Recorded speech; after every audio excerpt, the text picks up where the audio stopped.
আমার আব্বু সৌদি আরব থেকে বিদেশে, আমার মা হয়েছে সৎ মা। মারে এই মারে দেখে এই জন্য আমি দাদুর টাকা লয়ে এসে আইয়া পড়ছি। মানে তোমার বাবা সৌদি আরবে আর মা তোমার সৎ মা ঘরে না? আর মা মারে দেখা তুমি তোমার দাদার কাছ থেকে টাকা চুরি করে নিয়ে এই কমলাপুরে আবরছো। কয় টাকা চুরি করছিলা? 3500। কতদিন আগে এটা? এটা এই কি জন্য অনেক আগে, কত বছর হইব? বছর খানিক হইছে। তো এরপর থেকে তুমি এই কমলাপুরেই? তোমার বাপ মা কেউ মানে খোঁজ নেয় না? হ্যাঁ, আচ্ছা। তো এখন ঘটনাটা হইতেছে, দর্শক আমি বলতে চাই আপনারা এই ভিডিওটা যে যেভাবে দেখতেছেন একটা শেয়ার করেন প্লিজ, দয়া করে একটা শেয়ার করেন। আমরা এর শেষ দেখা ছাড়বো ইনশাল্লাহ। ভাইয়া শুনো, আমি একটা কথা বলি। তোমারে আমি কয়দিন আগে একটা ভিডিও করছিলাম, মনে আছে? হ্যাঁ দর্শক, ওরে কিছুদিন আগে আমার হৃদয় হাসান ব্লগসে কিন্তু একটা ভিডিও করছিলাম। ওই ভিডিওটা প্রায় অনেকেই দেখছে, বাট ওর বাবা এখনো আমাদের সাথে যোগাযোগ করে নাই। বাট হচ্ছে, আর তোমার জন্য বাড়িটা কই বলছিলা?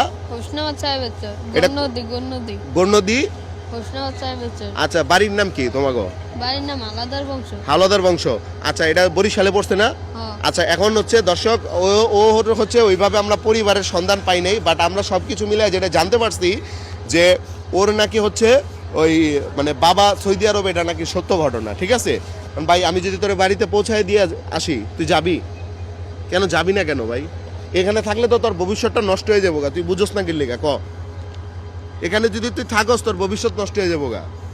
তুই আস্তে আস্তে পোলাপাইনের লগে তুই নেশা করতে শুরু করবি। এটা থেকে বাড়িতে গেলে ভালো হয় না? হ্যাঁ, তোর আমি ভাত খাইছস? হ্যাঁ, ভাত খাস নেই? তাহলে আগে আমরা ভাত খাই, ভাত খাইয়া তারপরে তোর বাড়িতে নিয়ে যাবো, হোটেলে চল আমার লাগায়। ঠিক আছে দর্শক, আমি বলতে চাই যে আমাদের আজকের মিশন হচ্ছে কমলাপুরের এই ছেলেটাকে আমরা বাড়িতে পৌঁছায় দিব। তার এটা যেভাবে হোক, যত কষ্টই হোক না কেন, আমাদের জাস্ট আপনাদের বলবো, আপনারা ভিডিওটা যারা যেখান থেকে দেখতেছেন শেয়ার করবেন, আর আমাদের জন্য একটু দোয়া করবেন যেন আমরা যেন এই কাজটা পুরোপুরিভাবে সাকসেস করতে পারি।